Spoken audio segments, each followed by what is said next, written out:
BP, diabetic, kidney, liver, cancer లాంటి సమస్యలతో బాధపడుతున్నారా? అయితే ప్రముఖ clinical metal toxicologist doctor Praveen సక్సేనాని సంప్రదించండి.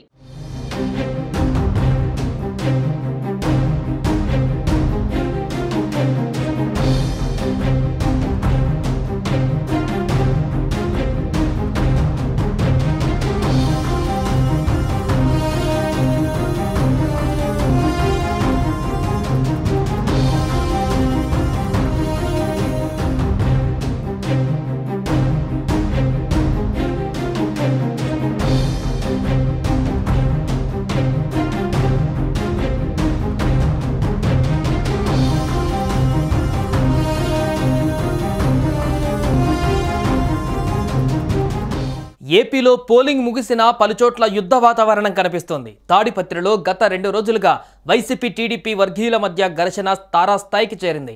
సిట్టింగ్ ఎమ్మెల్యే పెద్దారెడ్డి, మాజీ ఎమ్మెల్యే జేసీ ప్రభాకర్ రెడ్డిలను తాడిపత్రి నుంచి బయటకు అధికారులు పంపించివేశారు. దాడులకు పాల్పడిన వారిని గుర్తించే పనిలో ఉన్నారు పోలీసులు. ఈ క్రమంలో తాడిపత్రి పట్టణంలో పోలీసులు 144 సెక్షన్ అమల్లోకి తీసుకువచ్చారు. పోలీసు బలగాల పహారాతో పట్టణంలోని వీధులన్నీ నిర్మానుష్యంగా మారాయి. ఏపీలో సార్వత్రిక ఎన్నికల పోలింగ్ ముగిసింది. ఈవీఎంలను అధికారులు స్ట్రాంగ్ రూమ్లలో భద్రపరిచారు. అయితే పోలింగ్ సమయంలో తలెత్తిన ఘర్షణలు పలు ప్రాంతాలలో ఇంకా కొనసాగుతున్నాయి.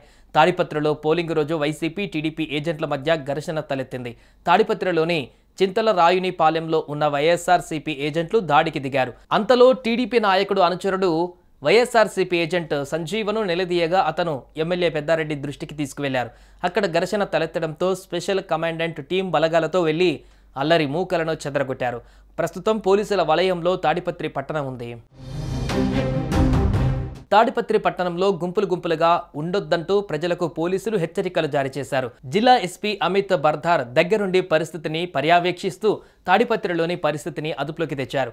అర్ధరాత్రి సమయంలో సిట్టింగ్ ఎమ్మెల్యే పెద్దారెడ్డి, అతని కుమారుణ్ణి, అదేవిధంగా మాజీ ఎమ్మెల్యే జేసీ ప్రభాకర్ రెడ్డి, అతని కుమారుణ్ణి పోలీసులు ఇతర ప్రాంతాలకు తరలించారు. రాళ్లు రువ్వడానికి సిద్ధంగా ఏర్పాటు చేసుకున్న రాళ్లను అనంతపురం ఆర్డీఓ వెంకటేశులు ఆధ్వర్యంలో మున్సిపల్ కార్మికులు తొలగించారు. సుమన్ టీవీలో మీ పర్సనల్ అండ్ బిజినెస్ ప్రమోషన్స్ కోసం కింది నెంబర్కి కాంటాక్ట్ చేయండి.